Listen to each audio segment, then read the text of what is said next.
Nous sommes si muets. Certains d'entre vous se souviennent peut-être de notre première vidéo Disney Villains Week Too Powerful il y a quelques années.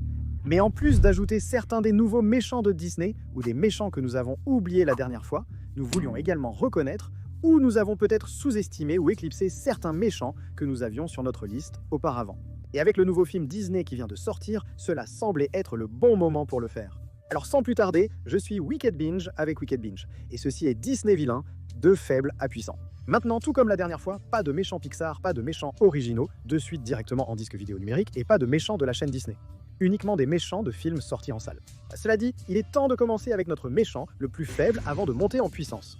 Tout en bas de notre liste, nous avons Edgar, le majordome maladroit des Aristochats.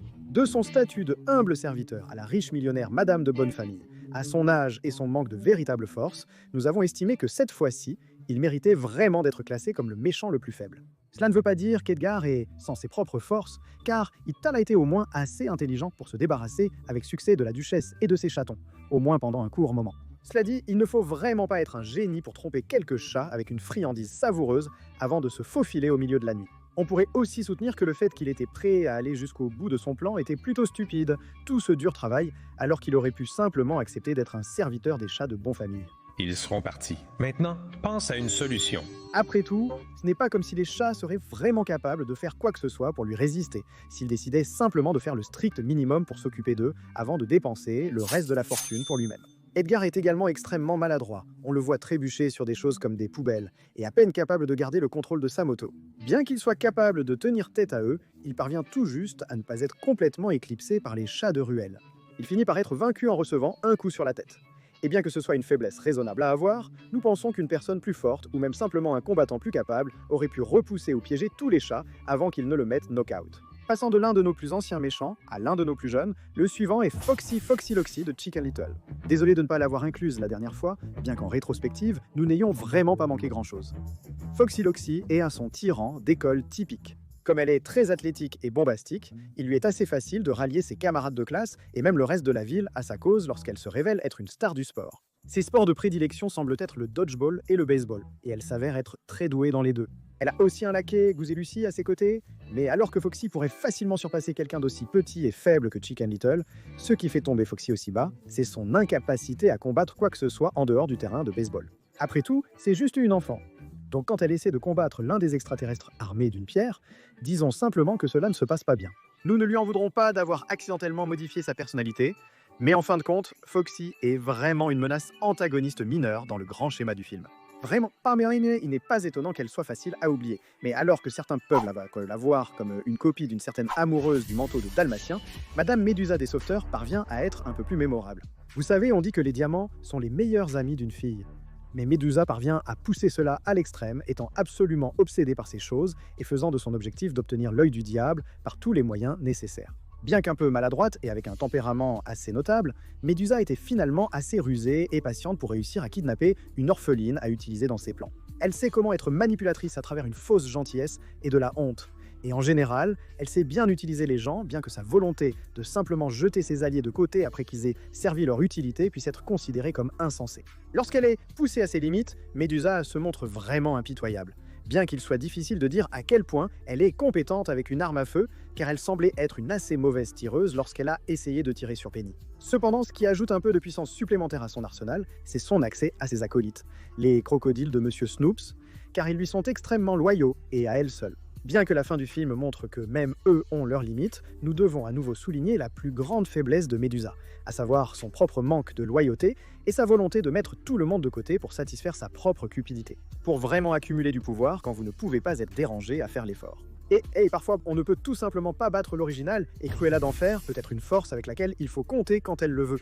L'une des choses les plus notables à propos de Cruella, en dehors de cette chanson diablement accrocheuse, c'est que pour la plupart, Cruella a tendance à agir purement sur l'impulsion. Oh, bien sûr, elle a pris son temps avec toute cette histoire d'enlèvement de chiots, mais quand les choses commencent à mal tourner, Cruella a tendance à avoir un comportement extrêmement imprudent, comme foncer à travers le paysage enneigé dans sa voiture, ce qui l'a finalement conduite à un accident menant à sa défaite. Cependant, et malgré le fait qu'un simple accident de voiture ait suffi à mettre Cruella hors d'état de nuire, nous devons encore lui témoigner un certain respect. Cruella est extrêmement riche, étant une riche héritière qui peut dépenser tout l'argent qu'elle veut pour elle-même et ses plus grands désirs. Elle a aussi deux acolytes, Horace et Jasper, qui restent des menaces décentes, même s'ils apparaissent surtout comme incompétents. Au-delà de cela, le plus grand atout de Cruella pourrait bien être son propre niveau d'intimidation, étant une véritable femme diable et capable de menacer ceux qui ont peur d'elle pour qu'ils lui obéissent. Mais bien sûr, tout le monde n'a pas peur de Cruella, et sans aucune force physique à proprement parler, à part ses acolytes précédemment mentionnés bien sûr, ainsi que sa propre tendance à jeter des objets quand elle se met en colère, c'est là que Cruella a tendance à être un peu à court. En restant dans le thème des méchantes dames de Disney, la suivante est Lady Tremaine de Cendrillon. Froide et incroyablement cruelle, Tremaine tombe dans la même catégorie que Cruella, où même si elle n'est pas très inquiétante physiquement, elle parvient toujours à être incroyablement intimidante. Et il est vraiment effrayant de la voir détruire méthodiquement l'esprit de Cendrillon avec une précision d'expert et réussir presque dans ses efforts. Bien qu'elle ne frappe jamais physiquement Cendrillon, Tremaine est aussi rusée, allant jusqu'à faire des choses comme enfermer Cendrillon dans sa chambre et faire trébucher le grand-duc afin de briser la pantoufle de verre. Si ce n'était pour l'aide des souris et un peu de chance supplémentaire, Tremaine aurait peut-être réussi à s'en sortir avec ses crimes cruels. Nous voyons encore plus la ruse de Tremaine dans le troisième film de Cendrillon, où elle parvient facilement à devancer Cendrillon presque tout le temps, montrant une fois de plus comment elle est capable de réfléchir rapidement et de faire ce qu'elle doit faire pour empêcher sa belle-fille d'avoir son heureux pour toujours. Reste loin du prince. Malheureusement pour elle, c'est ici que notre éloge de Tremaine se termine, car bien qu'elle ait reçu un sacré coup de pouce, en obtenant la baguette magique dans ce troisième film, ce n'est que temporaire. Une fois désarmée, Tremaine est vaincue assez rapidement. De plus, aussi intimidante et destructrice que puisse être Tremaine, tant Cendrillon qu'Anastasie parviennent à lui échapper à la fin, et elle ne peut rien y faire, donc nous ne pouvons pas la placer plus haut. Bien que pas aussi intimidant que le regard maléfique de la belle-mère, il faut admettre que le duc de Weselton de Frozen parvient à avoir un certain pouvoir notable. Après tout, c'est un duc, ce qui lui confère une certaine autorité qu'il utilise après la fuite d'Elsa. Il est également régulièrement accompagné de deux gardes du corps, qui sont tous deux assez forts en leur propre droit. Cependant, bien que le duc ait le statut le plus élevé que nous ayons vu jusqu'à présent dans cette liste, en raison de son titre, cela ne représente finalement pas grand-chose. Ni Elsa ni Anna ne semblent avoir beaucoup de respect pour lui, et elles ne sont pas non plus trop intimidées par lui. À la fin du film, il est déclaré qu'Arendelle ne commercera plus avec Weselton, ce qui risque de nuire au royaume du duc et de lui faire perdre une partie de sa propre force. Le duc se révèle également arrogant, incroyablement paranoïaque, rapide à se retourner contre ses alliés, et encore plus rapide lorsqu'il s'agit d'essayer de les exploiter, alors la reine a maudit cette terre. Elle doit être arrêtée. Nous ne pouvons pas imaginer qu'il avait, ni Weselton en général, beaucoup d'alliés pour commencer. Mais aussi rusés que puissent être les méchants de Disney, parfois un peu de force brute peut vraiment équilibrer les choses, comme on peut le voir avec notre prochaine entrée, Pete. Oui, nous avons peut-être sous-estimé Pete un peu, car bien qu'il puisse être considéré comme un peu perdant dans certains cas, il peut être une véritable menace dans tout autant d'autres. Le fait qu'il puisse passer d'un voisin ennuyeux dans un cas à une véritable force de frappe dans un autre montre également la polyvalence de ce personnage. Il a été un voyou commun, un propriétaire, un capitaine de mousquetaires, un homme d'affaires, un tyran, le bras droit de Maléfique, et plus encore. Ce qui a vraiment aidé Pete à se démarquer comme une menace, ce sont sa taille et sa force impressionnante.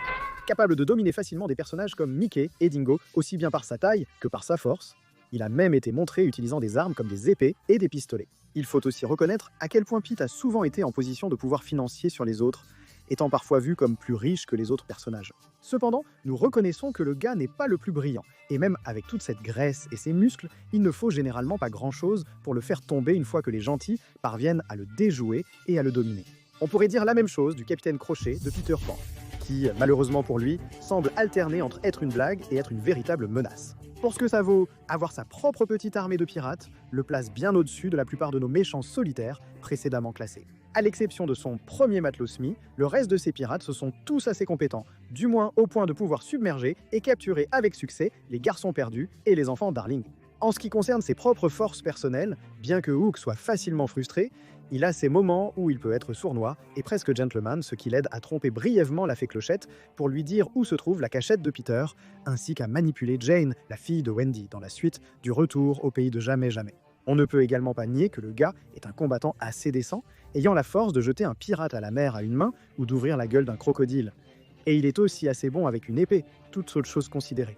On dit que Peter Pan est vraiment la seule autre personne qui a suffisamment de compétences pour le combattre avec succès en tête-à-tête. Il peut aussi être tout aussi impitoyable que n'importe quel autre méchant, que ce soit envers ses ennemis ou ses propres hommes. Cependant, c'est peut-être ce tempérament qui est la plus grande faiblesse de Hook. Cela et une peur des crocodiles qui font tic-tac.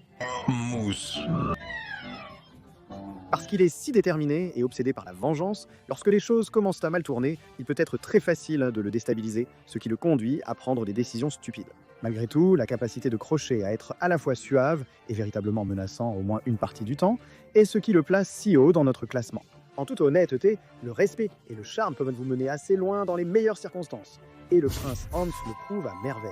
En tant que jeune prince avec 12 frères, Hans savait dès son jeune âge qu'il n'obtiendrait probablement pas de pouvoir simplement offert à lui, ce qui signifie qu'il devrait le chercher lui-même. Dites ce que vous voulez sur la complexité de son rôle de méchant, et vous auriez probablement raison, si seulement il y avait quelqu'un là-bas qui t'aimait. Mais Hans est supposé être assez intelligent et très manipulateur, étant un fantastique menteur qui sait rester calme sous pression. En étant simplement charmant et en sachant se comporter comme le prince parfait, Anna et le royaume d'Arendelle, dans son ensemble, sont capables de faire confiance à Hans presque immédiatement. Je veux dire, le gars dit aux autres qu'Anaïssa est morte, et il le croit moi sur parole, et ne se donne même pas la peine de vérifier. Cependant, peut-être que cela en dit plus sur eux que sur Hans. Quoi qu'il en soit, nous le voyons essayer de manipuler davantage Elsa, la poussant finalement à abandonner tout espoir et faillir la tuer avec une épée par la suite. C'est le plus que nous voyons de Hans en termes de compétences physiques, bien que lors d'une bataille précoce avec Elsa, nous avons également vu à quel point il pouvait être stratégique avec une arbalète. Mais aussi réussi que soit Hans, il peut être tout aussi arrogant que ses collègues méchants de Disney, se condamnant finalement au moment où il a décidé de se vanter de son grand plan maître à Anna. Il ne peut pas non plus encaisser un coup, mais compte tenu de la force surnaturelle d'Anna, nous ne lui enlèverons pas trop de points pour cela. Mais bon, qui a besoin d'un prince quand on peut être le roi des jeux? Ensuite, Malaza, nous avons Oogie Boogie. En d'autres termes, Oogie Boogie n'a pas seulement faim d'insectes, mais aussi de pouvoir, c'est pourquoi il essaie constamment d'en obtenir plus par des moyens sournois ainsi que par le jeu. Cependant, avec ce dernier, il ne semble pas être très doué, ayant généralement besoin de tricher juste pour obtenir une victoire. À son crédit, il est assez fort pour maîtriser Sandy Claus assez longtemps pour l'attacher à sa roue de roulette. N'ayant l'occasion de le faire que grâce à ses 3 acolytes, Lock, Shock et Barrel, il a aussi un petit assortiment de machines de mort, la plus notable étant ses machines à sous armées de pistolets. Aussi loufoque et théâtral que puisse être Oogie Boogie, il n'est vraiment pas à prendre à la légère. Mais autant Oogie peut prendre du plaisir à effrayer et blesser les autres, il donne lui-même parfois l'impression d'être un peu lâche, compte tenu de sa tendance à se cacher dans son repère pendant que ses acolytes font tout le travail, ainsi que de la facilité avec laquelle il est effrayé par des gens comme Jack Skellington. On ne peut pas non plus oublier sa plus grande faiblesse, à savoir le fait qu'il n'est qu'un tas d'insectes regroupés dans un corps de sac, comme le montre le film lui-même, un fil lâche et tout est fini. Bien que peut-être pas aussi intimidante, Bellwether de Zootopia s'est avéré être aussi rusé que nos entrées précédentes. Tout comme Hans, Bellwether utilise son apparence abordable et sa personnalité apparemment douce pour garder les autres dans l'ignorance, lui permettant de tirer secrètement les ficelles. En tant qu'adjointe au maire, elle a accès à une tonne d'informations concernant la ville de Zootopia. Elle est également douée pour laisser des indices en utilisant l'enquête de Nick et Judy à son avantage, comme moyen de faire accuser le maire Lionheart. Nous ne pouvons pas non plus oublier l'équipe de bélier de Bellwether, en mettant de côté les références à Breaking. D'accord, ma Walter et Jessie sont de retour, donc je pars maintenant. Ces gosses sont à la fois intelligents et robustes, étant des chimistes doués et des tireurs d'élite, tout en étant assez forts pour se remettre d'un combat dans un métro abandonné. En plus d'être manipulatrice, Tilioda, nous devons donner à Bellwether quelques points supplémentaires, car, malgré le fait qu'elle ait tendu un piège avec de l'eau et se soit vantée de ses plans maléfiques à quelqu'un avec un enregistreur, elle a effectivement essayé de tirer sur les héros elle-même avec ce qu'elle pensait être des hurleurs nocturnes concentrés. Il faut respecter un méchant qui est assez intelligent pour essayer de tuer des héros quand il le peut, au lieu de concevoir un piège mortel compliqué. En somme, Bellwether s'est avérée être une méchante très manipulatrice, cruelle et dangereuse. Bien que nous ne soyons pas sûrs de la façon dont son plan aurait fonctionné à long terme, il a certainement été réussi pendant un certain temps, ce qui en soi est assez notable. Passons à un autre leader égoïste, le gouverneur Radcliffe a certainement la puissance de feu pour soutenir ses objectifs remplis de préjugés et de cupidité. En tant que gouverneur, la position de pouvoir de Radcliffe lui permet de faire à peu près tout ce qu'il veut, et tout cela dans la poursuite de la gloire et surtout de l'ordre royal. Bien qu'on puisse soutenir qu'il n'est pas aussi brillant que Bellwether, bon sang, si quoi que ce soit, il est plutôt stupide étant donné son entêtement autour de l'or, il sait comment utiliser la tension, la paranoïa et la rhétorique raciste à son avantage. Bien que ses propres hommes ne l'apprécient pas nécessairement, seul son valet Wiggins lui étant réellement loyal, l'aura d'autorité et de confiance de Radcliffe pousse les hommes à continuer à le suivre malgré leurs doutes. En plus d'avoir toute une armée de colons à ses côtés, Radcliffe a les moyens de se battre seul s'il le faut absolument, possédant une brillante armure ainsi que les compétences nécessaires pour utiliser efficacement un mousquet. Mais bien qu'il soit doué pour manipuler les situations actuelles, comme les tensions entre les colons et les Amérindiens, en sa faveur, Radcliffe ne prévoit généralement pas trop loin à l'avance. Cela, combiné à son mauvais traitement de ses hommes, le fait passer pour incroyablement stupide. Il peut sembler être un leader fort en surface, mais c'est toujours Thomas et les autres colons qu'il destitue du pouvoir à la fin. Mais alors que Radcliffe était juste votre méchant avide standard, Bill Sikes utilise son avidité comme une excuse pour être vraiment horrible. Cependant, étant donné son rôle de prêteur sur gage et les implications qu'il pourrait tout simplement être un véritable chef de la mafia, vous ne devriez vraiment pas vous attendre à autre chose. Fidèle à son comportement intimidant et louche, Sykes n'a pas du tout peur de se salir les mains, étant plus que disposé à tuer ceux qui ne lui donnent pas ce qui lui est dû. À un moment donné, on l'entend même au téléphone parler avec un subordonné de la façon dont ils vont torturer une pauvre victime inconnue. Quelle est la dernière chose que tu fais? Tu mets les chaussures de Simon? Grâce à son entreprise, Sykes a à la fois un tas de connexions et accès à pas mal d'informations, comme le numéro de téléphone de la propriété Foxworth lui permettant de demander plus facilement une rançon aux membres les plus riches de la ville. Comme une démonstration de force supplémentaire, Sykes a également 2 chiens de garde, des Doberman, Roscoe et De Soto. Il est également constamment armé d'un pistolet, que nous le voyons presque utiliser lorsque certains des chiens se déguisent en livreurs de pizza.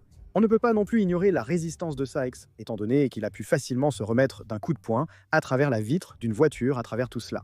Malgré le fait qu'il soit juste un gars ordinaire, Sykes parvient toujours à apparaître comme une force presque inarrêtable, au point qu'il faut qu'il soit percuté par un train de métro pour qu'il laisse enfin Oliver et sa compagnie tranquilles une fois pour toutes. En restant dans le thème des méchants obsédés par la richesse, il est temps de jeter un œil à Prince John. Soyons honnêtes ici, ce qui place John C.O. est vraiment son statut de prince. En tant que royal, il semble presque intouchable, en ce sens que, pour quiconque essaie de se mettre en travers de son chemin, il peut simplement les arrêter ou les condamner à mort. Cependant, et à la crédit de ce prince gâté, il a été assez intelligent pour usurper le trône de son frère, le roi Richard, avec l'aide de son assistant hypnotisant, Sir Is. Il règne en utilisant un mélange amusant de peur et de taxes, poussant ses citoyens dans un état de pauvreté et de désespoir. Cependant, John lui-même est un peu un lâche avec un tempérament à fleur de peau. Il est constamment déjoué par Robin des Bois, et bien que Robin des Bois puisse être l'une des rares personnes capables de le tromper constamment et avec succès, John a toujours une armée entière de soldats à ses côtés qui ne peuvent pas être sous-estimés. Bien qu'il ne soit pas complètement idiot, chaque fois que ce prince est seul et sans ses gardes ou son serpent de main, il montre toujours à quel point il est facile de le désarmer. Il peut être royal, mais son pouvoir personnel fait quelque peu défaut. Alors si vous avez besoin d'un méchant qui est juste un peu plus impressionnant, que diriez-vous du plus grand esprit criminel du monde, ou vous pouvez simplement l'appeler Professeur Radigan pour faire court. Distingué avec un tempérament pas si caché, ce rat doublé par Vincent Price a de nombreux aspects différents. D'une part, il est l'égal intellectuel de Basil, réussissant en fait à rester un pas en avant sur lui pendant la majeure partie du film, et même à briser l'esprit du détective à un moment donné. De plus, bien que l'idée de la reine robot était un peu loufoque, on ne peut nier à quel point elle a failli réussir à donner à Ratigan une position de pouvoir dans la société des souris. Il est également sous-entendu qu'il a réussi à éviter d'être arrêté à plusieurs reprises, s'en tirant avec ses crimes et se méritant davantage le titre de seul et unique rival de Basil. D'un autre côté, vous devez reconnaître que ce qui rend vraiment Ratigan effrayant, c'est qu'il a à la fois le cerveau et les muscles de son côté. Il a toute une bande de souris et d'autres créatures qui lui sont loyales, sans parler d'un chat qu'il est capable d'utiliser comme moyen de garder les autres en ligne. Il nourrit même presque la reine elle-même à sa chère Félicia, mais même lorsqu'il est laissé sans aucun soutien. Quand il est poussé dans un coin, Ratigan met complètement de côté son côté distingué et s'appuie entièrement sur sa force de rat, sa vitesse impressionnante et ses griffes incroyablement aiguisées. En toute honnêteté, parmi tous nos méchants jusqu'à présent, Ratigan est celui qui est passé le plus près de la victoire. La seule chose que nous pouvons vraiment lui reprocher, c'est d'avoir simplement laissé Basil et Dawson dans un piège mortel, leur donnant l'opportunité de s'échapper au lieu de les tuer lui-même. Oh, c'est méchant! Alors peut-être qu'il est juste un peu égocentrique au point que cela soit préjudiciable. Il est également montré que Basil est juste un peu plus intelligent que lui, surtout lorsque Ratigan lui-même devient aveuglé par la rage. Cependant, ces quelques erreurs n'enlèvent rien à la puissance de ce brillant et sournois frère. Cependant, si vous y en s'enfant, si vous voulez un méchant qui semble s'en tirer avec ses crimes sans aucune conséquence, ne cherchez pas plus loin que le cocher de Pinocchio. Ce type, probablement l'un des méchants les plus sombres du canon Disney, le cocher est connu pour utiliser son apparemment inépuisable réserve de ressources, à savoir sa propre île privée remplie de jeux, de cigares et de bière pour tromper les petits garçons désobéissants en les transformant littéralement en ânes. De là, il est capable de financer davantage ses efforts en utilisant ses nouveaux ânes comme main-d'œuvre dans ses mines de sel ou comme produit qu'il peut vendre sur le marché noir. Et quel pourrait être votre nom? Vraiment le stuff des cauchemars, surtout étant donné qu'il s'en est sorti pendant si longtemps. C'est la richesse et la ruse du cocher, ne laissant que des rumeurs sur son île de plaisir se propager aux enfants, qui le rendent si effrayant. Alors pourquoi ne pouvons-nous pas le placer plus haut? Aussi réussi que soit le cocher, son pouvoir peut encore être enlevé dans les bonnes circonstances. Par exemple, si un certain ancien garçon marionnette et son père décidaient d'appeler la police après avoir fini de célébrer, Parce qu'il n'est pas un royal comme le prince John, nous pensons qu'il n'y a aucun moyen que le cocher puisse s'en tirer avec tous ses crimes une fois que quelqu'un parvient réellement à le dénoncer. De plus, bien que son visage soit certainement intimidant et qu'il sache comment utiliser un fouet, il n'est pas non plus une grande force physique. C'est probablement pourquoi il a dû s'en prendre à de petits enfants crédules qui, même s'ils n'étaient pas transformés en ânes, seraient toujours trop petits pour lui tenir tête. Une autre méchante qui travaille le mieux dans l'ombre et qui est tout aussi douée, sinon plus, est Mère Gothel. Le seul désir de Gothel est de rester jeune et essentiellement immortelle. Et elle est prête à faire tout ce qu'il faut pour garder sa fleur magique du kidnapping jusqu'au meurtre pur et simple. Regarde ce que tu as fait, Ray-Ponce. Gothel est l'une des méchantes les plus sournoises dont nous avons discuté jusqu'à présent, réussissant à échapper à son crime pendant plus d'une décennie grâce à sa planification minutieuse et à sa dissimulation. Bien qu'on puisse soutenir que son refus de faire plaisir à sa soi-disant fille en ce qui concerne les lumières flottantes a conduit à sa perte, Gothel reste une manipulatrice et une gaslighteuse hors pair. Gothel est aussi une excellente traqueuse, capable de trouver et de suivre Rapunzel et Eugene assez facilement, tout en étant simplement beaucoup plus forte qu'elle n'en a l'air, s'armant de couteaux et d'autres armes. Cela, combiné à ses compétences en matière de ruse, lui permet d'éliminer des ennemis plus forts comme les frères Stabbington, ainsi qu'Eugene lorsqu'il essaie de sauver Rapunzel. Gothel est également prête à faire des compromis et à laisser Rapunzel sauver Eugene afin d'assurer une promesse que Rapunzel n'essaierait jamais de s'échapper, montrant, une fois de plus, sa capacité à planifier à l'avance pour le bien de ses objectifs. Vraiment, la seule erreur que Gothel commet est de sous-estimer l'amour d'Eugene et sa volonté de mourir pour son véritable amour. Pour revenir aux méchants royaux de Disney, il est temps de s'incliner devant la reine de cœur. Tout comme avec le prince John, c'est le statut royal de la reine qui la mène si loin. Cela ne veut pas dire qu'elle doit être totalement sous-estimée. Si quoi que ce soit, elle est beaucoup plus impressionnante et intimidante que John, même si elle est un peu fanfaronne, étant donné que sa phrase fétiche est littéralement « à leur tête ». À leur tête. On peut dire en toute sécurité qu'elle est une personne assez violente. En tant que reine, elle a le pouvoir d'une royale ainsi qu'un jeu complet de gardes de cartes à sa disposition, chacun d'eux armé de haches. Cependant, ce ne sont que des cartes avec des têtes et des membres humains attachés, donc pas nécessairement le type de garde le plus intimidant ou invincible qui existe. Quant à elle, entre son tempérament explosif, son énorme ego et son comportement enfantin qui ressort chaque fois qu'elle n'obtient pas ce qu'elle veut, la reine de cœur parvient en fait à paraître plus fragile qu'elle ne le semble, à la fois émotionnellement et mentalement. De ce fait, on peut se demander comment elle s'en sortirait si elle n'avait pas le moyen de décapiter quiconque la contrarie. Nous sommes enfin arrivés à notre plus récent monarque maléfique, le roi Magnifico de Wish. Comme son nom l'indique, Magnifico a des pouvoirs magiques assez magnifiques, à savoir, il est capable d'exaucer des vœux. Cependant, comme nous ne le voyons exaucer que de vœux, il est difficile de dire s'il a des limites en ce qui concerne ses vœux. Il est capable de faire d'autres formes de magie, comme la lévitation et les potions, et nous apprenons plus tard qu'il a accès à un livre qui donne à son utilisateur des pouvoirs de magie noire. Bien que ces pouvoirs corrompent, ils permettent également une grande force et des sorts encore plus puissants, comme les mains magiques et la magie du déguisement. Nous devrions également parler du statut de Magnifico en tant que roi bien-aimé de Rosas, ce qui rend facile pour les autres de croire que tout ce qu'il fait est pour leur propre bien. Il est également capable de détourner les souhaits des gens à son avantage, comme lorsqu'il a pris le souhait de Simon d'être un chevalier et l'a transformé en un serviteur lavé de cerveau qui était prêt à s'en prendre à ses propres amis. Trouvez-les afin qu'ils puissent payer pour leur trahison. Mais aussi puissant que soit Magnifico, on pourrait soutenir que sa paranoïa et sa soif de pouvoir sont ses plus grandes faiblesses, étant donné qu'elles le conduisent à se corrompre lui-même. De plus, tout méchant qui peut être vaincu par une chanson de groupe ou par le pouvoir des souhaits et de la communauté ne peut pas être aussi puissant en comparaison à une étoile filante. En continuant, nous avons le premier de nos chasseurs, à savoir Clayton de Tarzan. Se décrivant comme un survivaliste, Clayton est bien plus que son simple personnage de chasseur. Certes, ses compétences avec un fusil de chasse et une machette sont assez impressionnantes, mais c'est sa ruse qui l'aide à se démarquer comme étant plus qu'un simple cliché. Il se révèle être un bon planificateur, ayant la prévoyance d'embaucher des hommes qui seraient parfaitement à l'aise avec la capture et le meurtre de gorilles. Et il est également montré comme un manipulateur assez décent lorsque nous le voyons utiliser les affections de Tarzan pour Jane contre lui. Il peut être un peu arrogant, mais il s'assure toujours de se donner un avantage dont il peut se vanter. On ne peut pas ignorer la force pure de Clayton, bien que lorsqu'il s'agit de combats en tête-à-tête, il a tendance à pencher davantage du côté lâche des choses, choisissant d'utiliser son fusil aussi longtemps que possible au lieu de se battre équitablement. Mais, comme beaucoup d'autres méchants, il finit par être aveuglé par sa colère, au point de se pendre accidentellement quand il refuse d'écouter l'avertissement de Tarzan se produit à chaque fois. De même, Rourke d'Atlantis l'Empire perdu suit un arc très similaire de manipulation et de trahison par cupidité. Il convient de noter que contrairement à Clayton et à un certain autre chasseur dont nous parlerons très bientôt, Rourke a en fait un statut concret, étant à la fois commandant de l'armée et mercenaire. Je préfère le terme capitaliste d'aventure.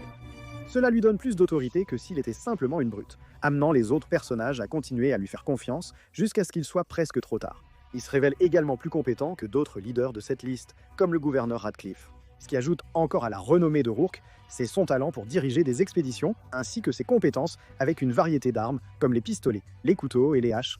Il est aussi un manipulateur total, étant incroyablement analytique tout en étant capable de continuer à comploter sous pression. Ajoutez à cela une volonté de jouer sale, et un mépris pour les bagages émotionnels grâce à son attitude pragmatique, et il n'est pas surprenant que Rourke ait pu aller si loin dans sa carrière. Maintenant, bien que Clayton et Rourke aient été de plutôt bons méchants, nous dirions que Gaston les surpasse toujours en termes de puissance. On pourrait soutenir que Clayton est légèrement plus intelligent que Gaston. Mais en tant que quelqu'un qui peut abattre plusieurs hommes adultes et soulever un banc avec 3 femmes dessus en utilisant seulement une main, il n'y a aucun doute sur qui est le plus fort. Gaston est également doué avec son fusil ainsi qu'avec une variété d'armes de mêlée comme des clubs ou des flèches. Il peut être un peu lâche et n'a pas peur d'être un combattant sale, mais on ne peut pas nier que l'homme obtient des résultats. Ce qui donne vraiment l'avantage à Gaston cependant, c'est le pouvoir qu'il a sur les habitants de la ville. N'importe qui peut avoir du pouvoir sur des personnes qu'ils ont littéralement embauchées pour un travail. Mais Gaston, grâce à ses démonstrations extérieures de charme et de force, il suffit de quelques mots d'autorité pour qu'il ait une véritable foule de personnes à ses côtés. En un sens, Gaston est la version ultime de Hans, s'appuyant sur son apparence, ses démonstrations de force et de compétence, et sa réputation pour obtenir essentiellement tout le respect et le pouvoir dont il a besoin pour régner sans effort sur les autres. Et Gaston fait tout cela sans véritable couronne ou même un titre à son nom infâme, juste des muscles et de la beauté. De plus, quand il s'agit de personnes comme Belle qui ne sont pas simplement séduites par son charme, Gaston a toujours des moyens de les manipuler. Rappelez-vous, si Gaston n'avait pas été distrait par la bête, il aurait probablement réussi à envoyer Maurice à l'asile, les habitants de la ville le voyant probablement toujours comme étant dans son droit pour cela. Certes, il n'est peut-être pas capable d'affronter la bête quand celle-ci se défend réellement, mais un échec ne retire certainement pas tous ses succès. Des tireurs d'armes à feu à la magie fantastique, Madame Mime parvient à être à la fois ridicule et douée dans ses capacités de transformation. Ancienne rivale de Merlin lui-même, Mime est une utilisatrice de magie noire qui parvient à maîtriser une variété de transformations, se donnant la capacité de se transformer en n'importe quelle forme ou bête dont elle a besoin, y compris un dragon. Elle est incroyablement résistante, son crâne pouvant résister à être écrasé par un énorme rocher. Et elle peut aussi se téléporter et voler sur son balai, lui donnant la capacité de s'échapper rapidement si elle en a jamais besoin. Sa durabilité ? Il ne faut pas sous-estimer qu'elle n'est peut-être pas la sorcière la plus puissante qui existe. Ses pouvoirs sont toujours suffisamment forts pour lui permettre de se mesurer à Merlin, sa volonté de tricher lui donnant également un avantage. Mais aussi illimité que cette magie puisse paraître, ironiquement, c'est l'excès de confiance de Mime qui lui fait perdre à la fin. De plus, il est sous-entendu que la magie de Merlin est plus puissante en soi parce qu'elle est bonne plutôt que mauvaise. Cela est démontré avec son mouvement le plus puissant, à savoir sa transformation en un germe qui rend Mime malade pendant plusieurs semaines. Tant pour le pouvoir du mal, hein. En ce sens, peut-être que les potions de transformation sont plus efficaces. Ou du moins, c'est ce qui semble être l'état d'esprit d'Yzma. Étant conseillère du trône pendant plusieurs décennies, Yzma est respectée par le peuple du royaume. Étant considérée comme plus compétente et plus facile à gérer que Kuzco, malgré sa cruauté envers les paysans.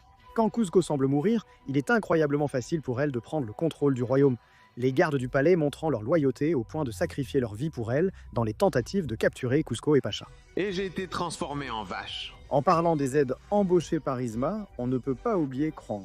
Bien que sa tentative de trahison et son incompétence générale soient évidentes, il est difficile de dire s'il est plus un avantage ou un obstacle pour elle. Ce qui est un véritable avantage dans son arsenal, cependant, c'est la collection de potions et de poisons de Yzma. Qu'elle les utilise efficacement ou non est un autre débat. Mais en eux-mêmes, ils sont une source de pouvoir suffisamment forte pour donner à Yzma une chance de se battre, même si elle n'a pas beaucoup d'avantages physiques. Ajoutez à cela son ingéniosité chaotique et sa résistance absolument incroyable pour une femme de son âge et de sa constitution, et vous obtenez une méchante assez puissante et certainement mémorable. D'une personne qui utilise des potions à un gars qui sait vraiment comment utiliser la technologie volée. Le suivant est Robert Callahan, alias Yokai.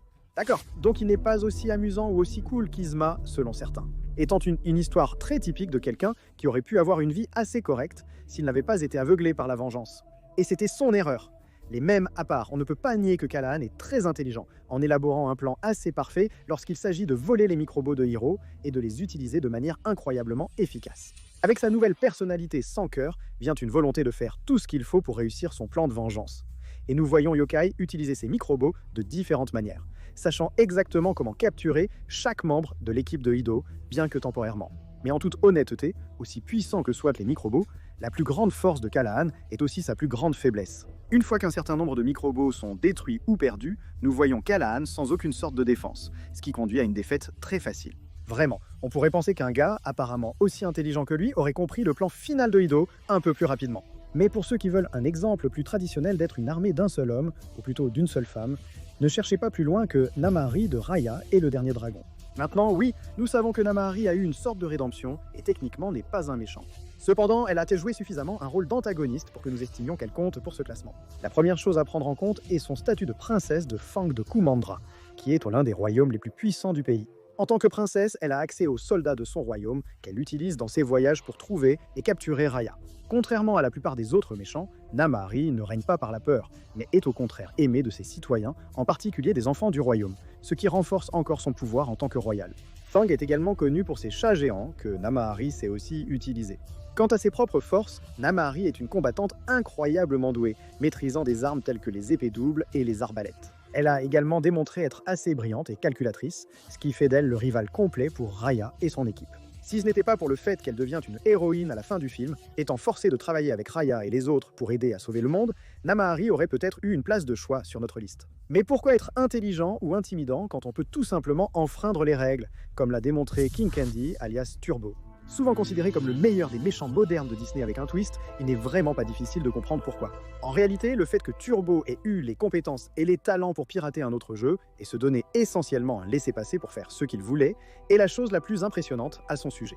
Avec juste un peu de piratage, Turbo se donne une autorité incontestée et la loyauté de ses sujets lavés de cerveau. Mais même en dehors du code principal de Sugar Rush, Turbo a beaucoup de ses propres compétences. Même s'il est un peu petit, le gars est un maître conducteur et sait comment se battre à son avantage. C'est un manipulateur incroyablement rusé, capable d'obtenir Ralph temporairement de son côté, assez facilement. Et quant à sa forme de Psybug, eh bien regardez-la. Reviens ici, petit gars. Si ce n'était pour une mort très explosive, il est raisonnable de penser que Turbo aurait très bien pu prendre le contrôle de toute l'arcade, mais bon, chaque boss de jeu vidéo doit avoir son point faible. En restant avec nos méchants basés sur la technologie, il est enfin temps de classer Doris de rencontre avec les Robinson. Oui, certains d'entre vous ont remarqué qu'elle manquait à notre classement précédent, et il s'avère qu'elle est un peu plus puissante que nous le pensions auparavant. Bien qu'elle puisse ressembler à un chapeau melon inoffensif, Doris est armée de bras mécaniques tranchants et de lames mortelles. Elle est capable de prendre le contrôle de l'esprit de quiconque la porte, même des animaux et des dinosaures.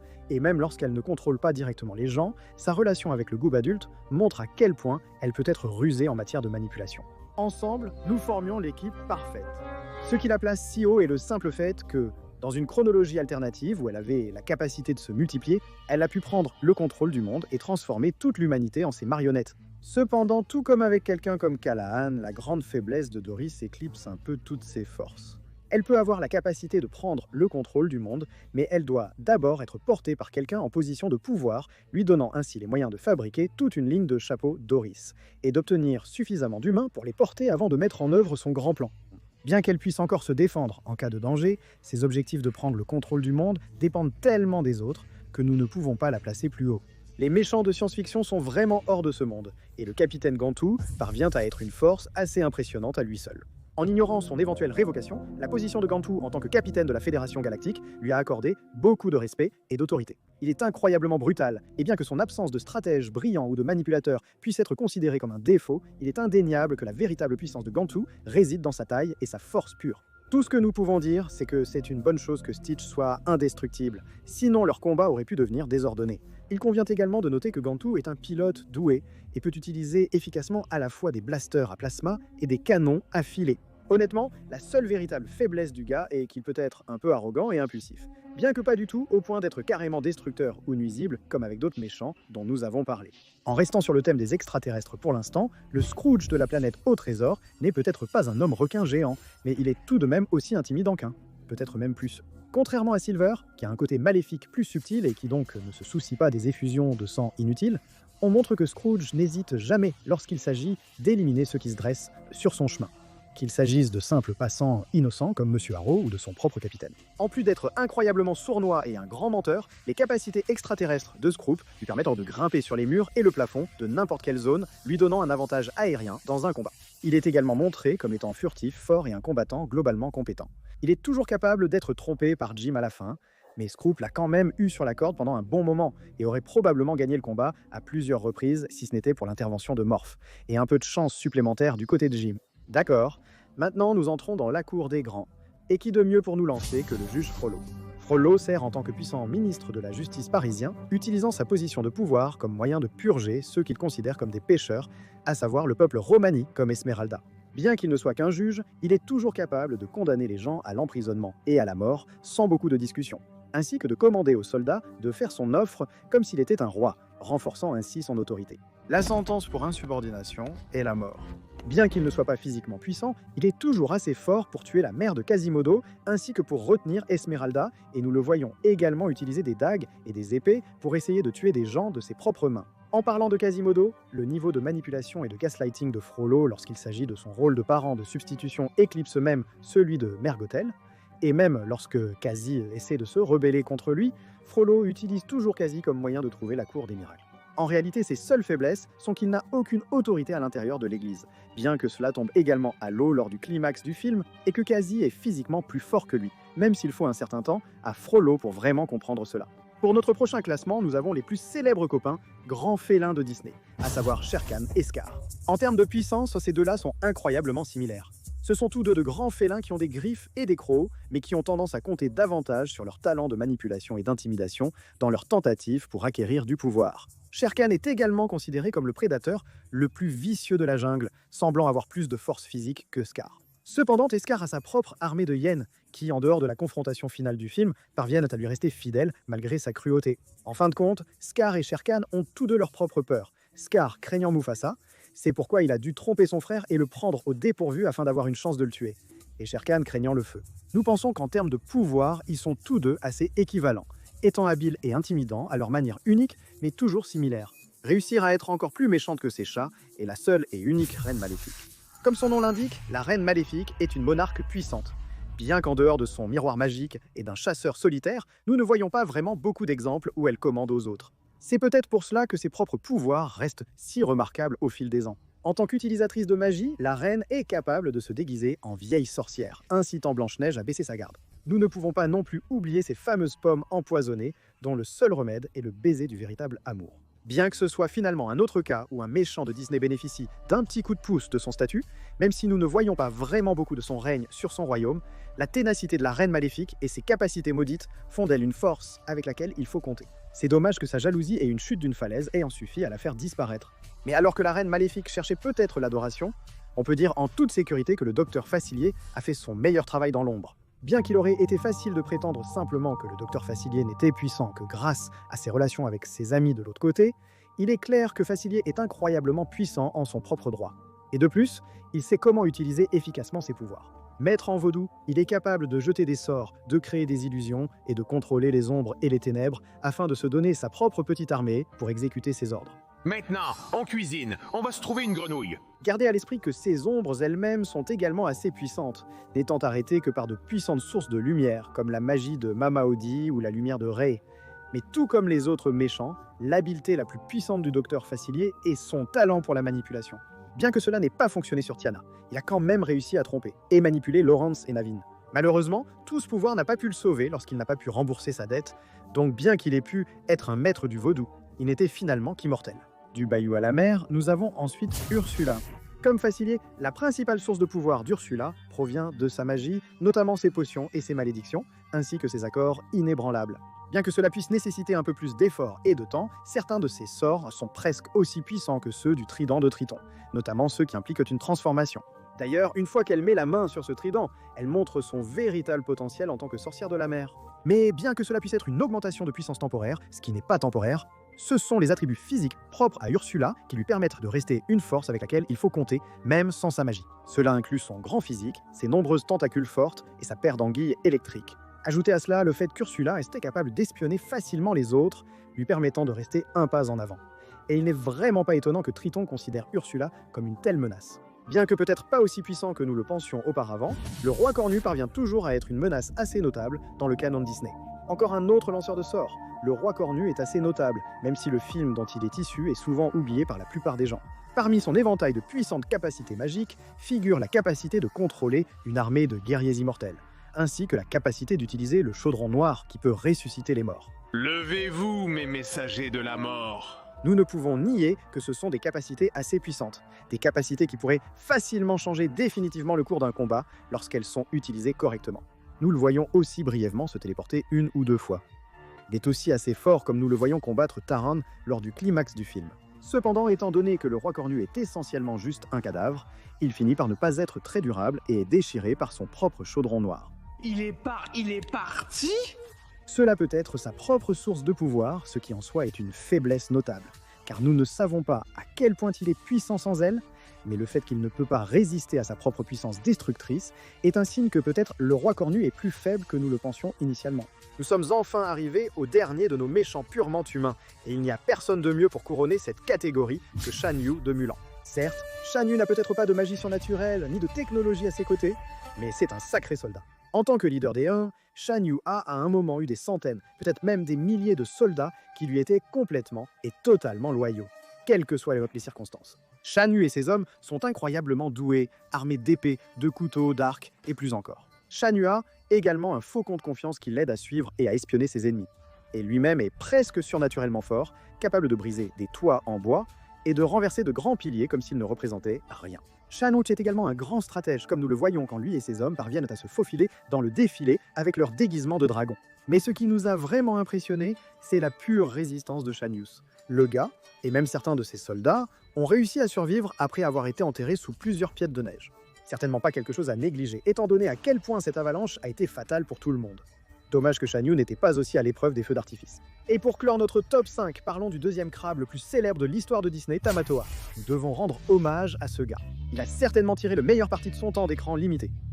Grâce à sa taille monstrueuse, Tamatoa est considéré comme assez invincible par la plupart des mortels. Même un demi-dieu comme Maui a du mal à le vaincre lorsqu'il est sans les pouvoirs de transformation de son crochet magique.